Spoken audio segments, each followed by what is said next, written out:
Okay.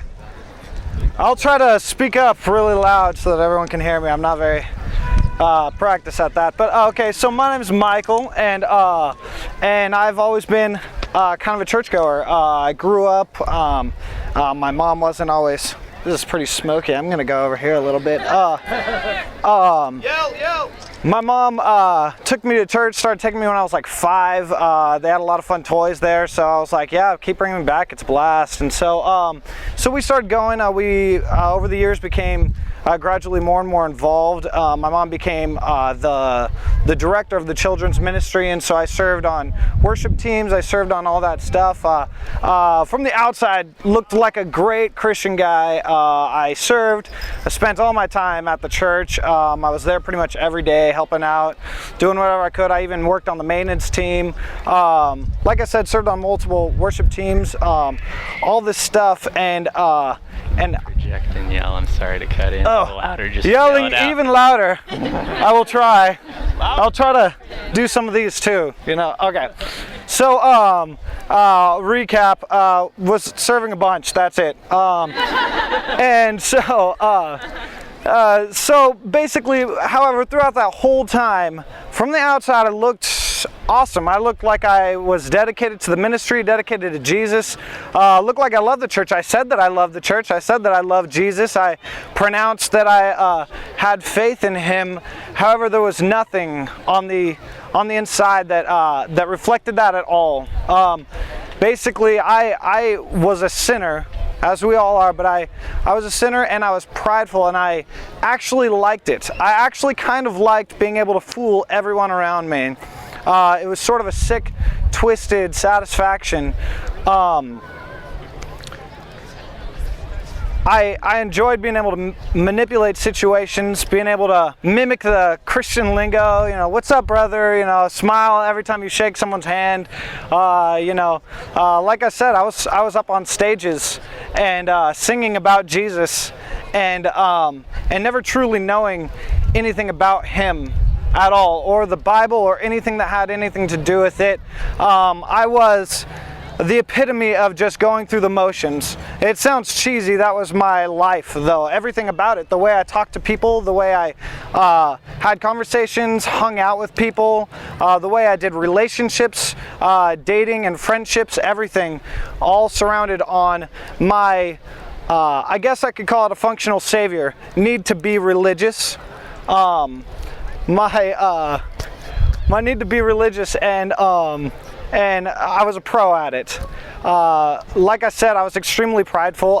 The reason I loved to serve at that time especially was so that I could look good to everyone else. Look really good, look like that guy, that good Christian guy, he'd be a good candidate for marriage or whatever, just look like someone that's really likable. I've got a wife, sorry. I had to clarify. And that was who I wanted to be. I didn't want to be Jesus's. I didn't want to be anything but that guy that was just the good guy, the good Christian guy, the morally upright, the outstanding character. Inside, I was so dark and depraved that I had no idea. Like I said before, I actually kind of liked it. I kind of liked being able to put on that mask and fool a lot of people. I liked being able to pretend. I liked being able to sing and fool a lot of people. And the Bible teaches us that when Jesus changes you, when you're saved, Jesus changes you, and Jesus changes your desires. my desires, like I said, I had convinced myself that I was part of Jesus's flock, that I was saved. And one of the things, among the fruits of the Spirit, but one of the things that Jesus does, all of you guys have heard it, you become a new creation, new desires, you want different things. When you become saved, you want not to sin. You hate sin. It disgusts you. That's how it should be. I know now, then, whether my salvation was in progress or not even started yet, I know that I was not anywhere where I am today. I know that Jesus hadn't changed my life like he has today, because I loved that sin. I was proud of it. And when I would be out sneaking around or doing stupid things, I was kind of happy that I could get away with it and that I could fool people like my mom, my family, my pastors. Really sad, never truly understanding what it was I was singing to, who it was I was singing to, what the church was all about, why I'm supposed to be serving the church. Didn't understand any of it. It was all self-worship. I was my own God, basically. That's the only way I can sum it up. I was my own God, and I was proud of it.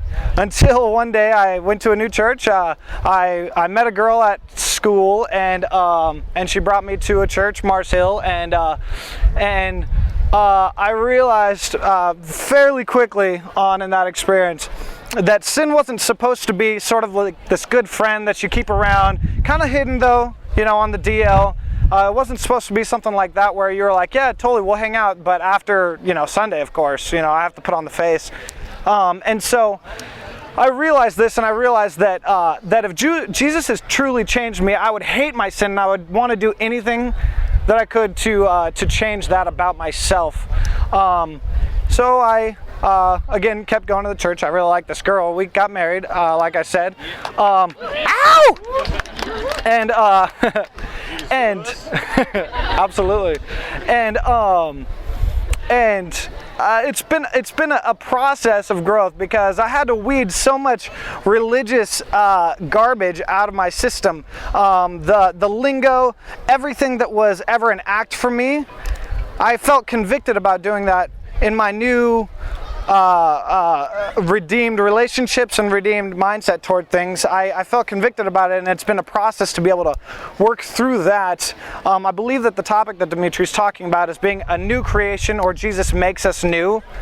And I would say that I used to think that my story was boring. Whatever, he grew up in church, who cares? He knew wrong things, and now he knows somewhat right things. Whatever, it's kind of boring.